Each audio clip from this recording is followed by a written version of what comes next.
ஆறுமுகம் அருளிடும் அனுதினமும் ஏறுமுகம். உலகெங்கும் உள்ள தமிழ் நெஞ்சங்களுக்கும் ஆன்மீக சொந்தங்களுக்கும் அன்பான வணக்கங்கள். நான் உங்கள் ஜோதிடர் கண்ணன் சின்னராஜ். இந்த பதிவில் நம்ம பார்க்கக்கூடியதுங்க மாசி மாதம் ராசி பலன். கன்னி ராசி கன்னி லக்ன அன்பர்களுக்கு எப்பேற்பட்ட யோக பலன்கள் கிடைக்கப் போகுது அப்படிங்கிறத பற்றி பார்க்க போகிறோங்க. இந்த மாசி மாதத்தில் சவால்கள் அதிகமாக நிறைந்த ஒரு மாதமாகத்தான் உங்களுக்கு இந்த மாதம் இருக்க போகுதுங்க. அதே போல் கடன் வாங்குவதை நீங்கள் தவிர்க்கிறது உங்களுக்கு ரொம்ப நல்ல விஷயங்க, சரிங்களா? அதே போல் நம்மளுடைய சேனலை முதலாக பார்க்கக்கூடியவங்களாக இருந்தீங்க அப்படின்னா சப்ஸ்கிரைப் பண்ணுங்கள், பெல் பட்டனை அழுத்துங்க, ஆல் ஆப்ஷனை கொடுங்க, சரிங்களா? ஆல் ஆப்ஷனை கொடுங்க. அதே போல் இந்த மாசி மாதத்தில் கன்னி ராசி கன்னி லக்ன அன்பர்கள் அப்படின்னு சொல்லி பார்க்கும்போது, கன்னி ராசி அப்படின்னாங்க உத்திர நட்சத்திரம் 2, 3, 4 பாதமும், அஸ்த நட்சத்திரம் 1, 2, 3, 4 பாதமும், சித்திர நட்சத்திரம் 1, 2 பாதமும் சேர்ந்தது தாங்க இந்த கன்னி ராசி. இந்த கன்னி ராசிக்கு அதிபதி அப்படின்னு சொல்லி பார்த்தோம்னா புதன் பகவானுங்க. இந்த கன்னி ராசிக்கும் மிதுன ராசிக்கும் அதிபதி புதன் பகவான். அதாவது 1க்கும் 10க்கும் அதிபதி தான் இந்த புதன் பகவான். இப்போ இந்த கன்னிராசிக்காரர்களுக்கு இந்த மாதத்தில் அப்படின்னு சொல்லி எடுத்துக்கிட்டோம் அப்படின்னா எப்படிங்க இருக்கும்னா, மிகப்பெரிய ஒரு பலம் அப்படிங்கிற மாதிரி சொல்லக்கூடிய அளவுக்கு கிரக சேர்க்கைகள் பலம் வாய்ந்ததாக இருக்குதுங்க. அந்த கிரக சேர்க்கைகள் அப்படின்னு சொல்லி பார்த்தோம்னா 5 கிரக சேர்க்கைங்க. இந்த 5 கிரக சேர்க்கைகளும் இந்த கன்னிராசிக்காரர்களுக்கு சாதகமான ஒரு சூழ்நிலையை கொடுக்க போகிறாங்களா அல்லது ஒரு பாதகமான ஒரு சூழ்நிலையை கொடுக்க போகிறாங்களா அப்படிங்கிறத பற்றி பார்க்க போகிறோம். அப்போது இந்த 5 கிரகங்கள் அப்படின்னா எந்தெந்த கிரகங்கள் இந்த கட்டத்துக்குள்ளே கலந்து நிற்க போகிறாங்க அப்படின்னு சொல்லி பார்த்துட்டோம்னா, சூரிய பகவான், சுக்கிர பகவான், செவ்வாய் பகவான், புதன் பகவான், ராகு பகவான், சரிங்களா? இந்த 5 கிரக சேர்க்கைங்க. ராகு பகவான் கிட்டத்தட்ட ஆரம்ப காலகட்டம் இந்த 1.5 வருஷ காலகட்டமாகவே அதே கட்டத்துக்குள்ளே தான் இருக்கிறாரு. அப்போது ராகு மேலே இந்த 4 கிரகங்களும் போய் பயணம் செய்யுதுங்க. அப்போ அந்த மாதிரி பயணம் செய்யும்போது கன்னிராசிக்காரர்களுக்கு எப்பேற்பட்ட யோகம் அப்படின்னு சொல்லி பார்த்துட்டோம்னா, அப்போது இந்த கிரகங்கள் அத்தனையுமே ஒவ்வொரு கிரகமும் எந்த மாதிரியான பலனை தரும் அப்படின்னு சொல்லி பார்க்கலாம்.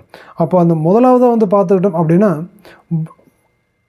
கன்னி ராசிக்காரர்களுக்கு இந்த சூரிய பகவான் அப்படின்னு சொல்லி பார்த்துட்டோம்னா, இந்த சூரிய பகவான் அப்படிங்கிறத கன்னிராசிக்கு 12ஆம் இடமான விரயஸ்தானாதிபதிக்கு அதிபதியானவர் தாங்க இந்த சூரிய பகவான். இந்த சூரிய பகவான் அப்படின்னு சொல்லி பார்க்கும்போது கன்னிராசிக்கு 6ஆம் இடமான ருணரோக சத்ருஸ்தானத்தில் போய் சூரிய பகவான் பயணம் செய்கிறாருங்க. அப்போ அந்த ருணரோக சத்ருஸ்தானம் 6ஆம் இடமான கும்பராசியில் பயணம் செய்யும் இந்த காலகட்டம் எப்படி இருக்குங்க அப்படின்னா, 6ஆம் இடத்தில் சூரியன் நின்றால் பொருள் வரவு, அரசாங்க உத்தியோகம் கிடைக்கும், அரசு சம்பந்தப்பட்ட வழிமுறையில் இருக்கக்கூடியவங்களால் ஆதாயங்கள் கிடைக்கும், சரிங்களா? தொழிலில் அதாவது அரசாங்க உத்தியோகத்தில் இருக்கக்கூடியவங்களுக்கு வேலையில் ப்ரமோஷன் கிடைக்கும், ஊதிய உயர்வு கிடைக்கும், சேலரி இன்க்ரிமெண்ட்டு கிடைக்கும். இது அத்தனையுமே ஒரு கிடைக்கக்கூடிய ஒரு மாதமாகத்தான், ஒரு கிரகமாக கொடுக்கக்கூடிய ஒரு கிரகமாகத்தான் சூரிய பகவான் கன்னிராசி கன்னி லக்ன அன்பர்களுக்கு இந்த மாதத்தில் அமைஞ்சிருக்கிறாருங்க, சரிங்களா?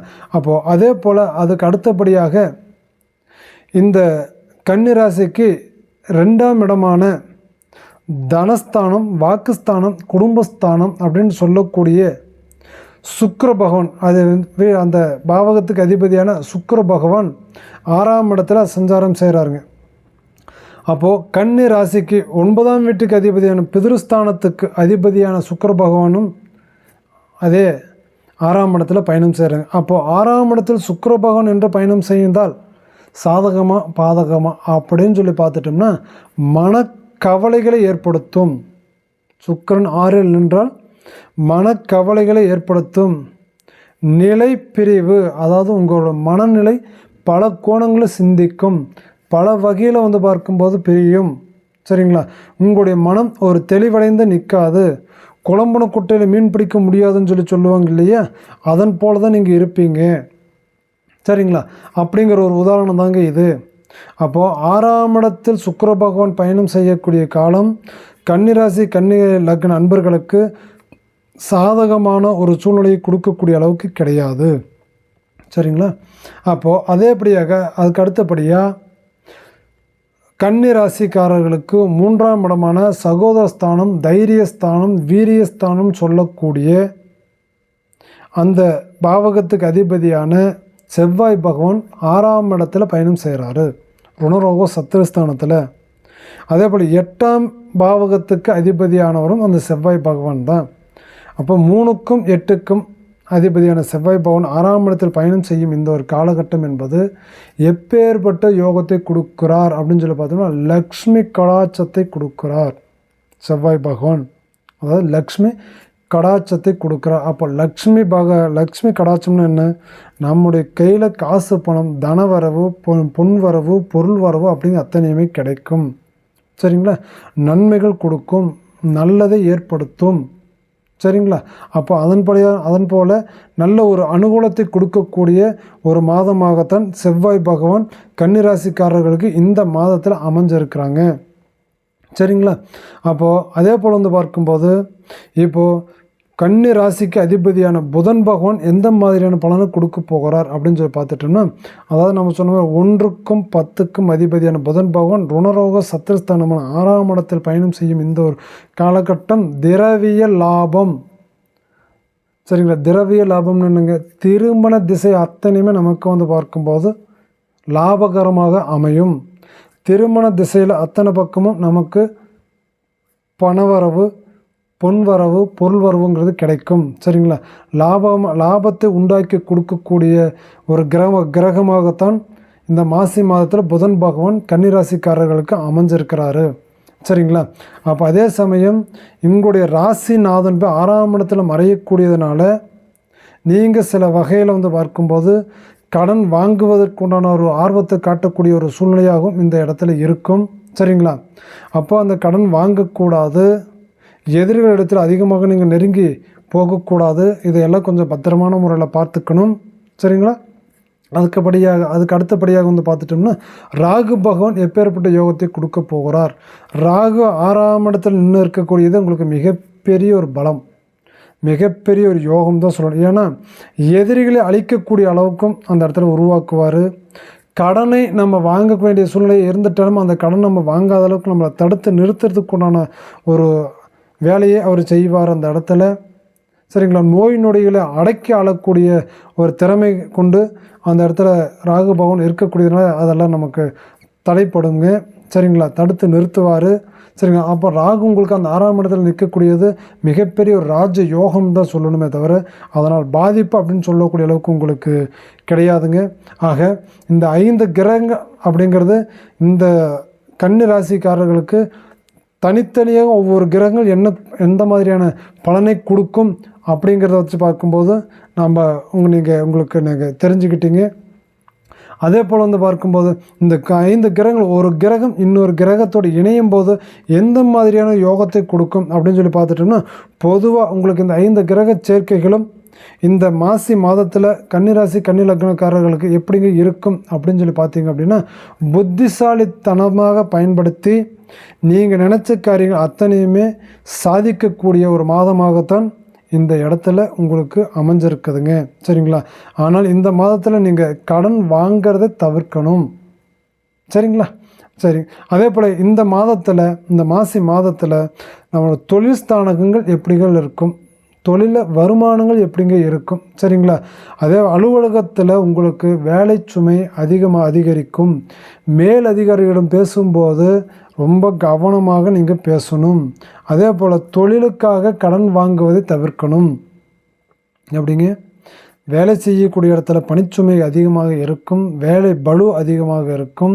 மேல் அதிகாரிகளிடமோ அல்லது நமக்கு முதலாளிகளிடமோ அல்லது நம்ம கூட வேலை செய்யக்கூடியவங்கள்கிட்டையோ நம்ம பேசக்கூடிய பேச்சுவார்த்தைகள் கவனமாகவும் நிதானமாகவும் இருக்கணும். சரிங்களா?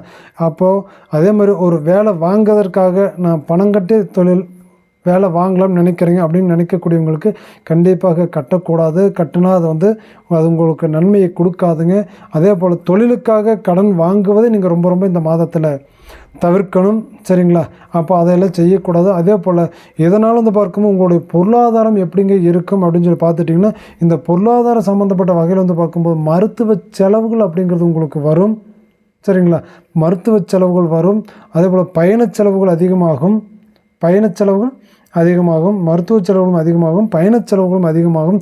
அப்போ குடும்ப சூழ்நிலைகள் எப்படிங்க இருக்கும் அப்படின்னு சொல்லி பார்த்துக்கிட்டிங்க அப்படின்னா குழப்பங்கள் வந்து போகும். குடும்பத்தில் என்ன வருங்க, குழப்பங்கள் வந்து போகும். துணையின் ஆலோசனை என்னங்க, ஆணாக இருந்தால் பெண்ணிடமும் பெண்ணாக இருந்தால் ஆணிடமும் ஆலோசனைகளை கேட்டு அறிவுரைகளை கேட்டு செயல்பட்டு வந்தீங்க அப்படின்னா உங்களுடைய குடும்ப பிரிவினையோ அல்லது உங்களுக்குள்ளே இருக்க அந்த குழப்பங்கள் பிரச்சனைகளுக்கு ஒரு நல்ல ஒரு சுமூக தீர்வுகள் கிடைக்கும்.